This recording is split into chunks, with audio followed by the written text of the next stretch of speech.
โตเก่าก็ขอคมน้ำตากิ่งโลเจทงโคเสออกยันเฮินมา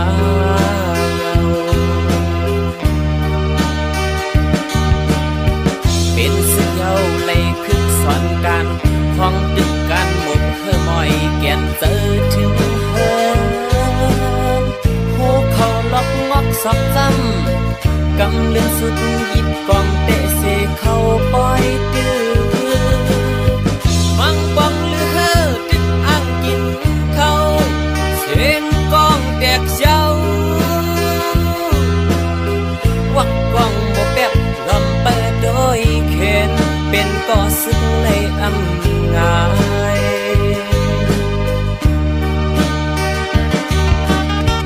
คุ้มหมวกกันจมหึกล้านห้อยเถินลอยเสเข้าปล่อยดื้อ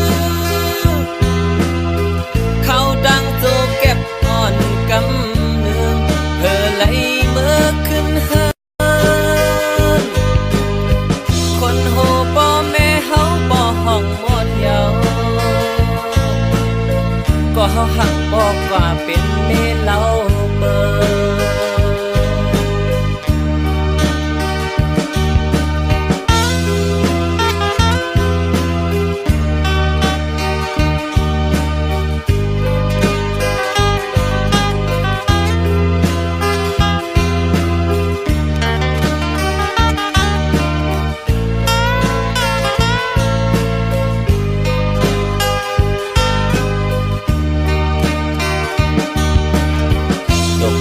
ดกเสียงเฮินเฮามาดกบุญพรตากว่าหักกันวันเมืองเยาปีไอสัมไปเอาเมน้องใจสังเหตุเจ้าสั่งลุงพาเลิงเจ้ากำลึงกระทาอายให้นกดื้อเฮไลเฮ็ดซื้อพ่อแม่ก็เป็นน้ำหูน้ำตาก็หักก่อนน้ำตาใจโตเก่าก็ขอคมน้ำตากิ่งโลเจทงโคเสออกยันเฮินมา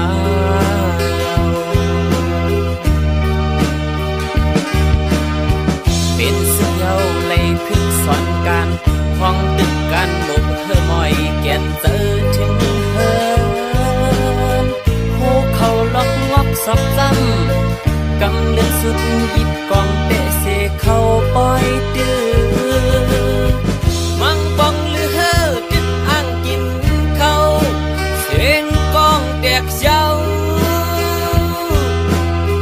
วักกองโมแป๊บลำเปิดโดยเข็นเป็นก่อสึกในอำงาย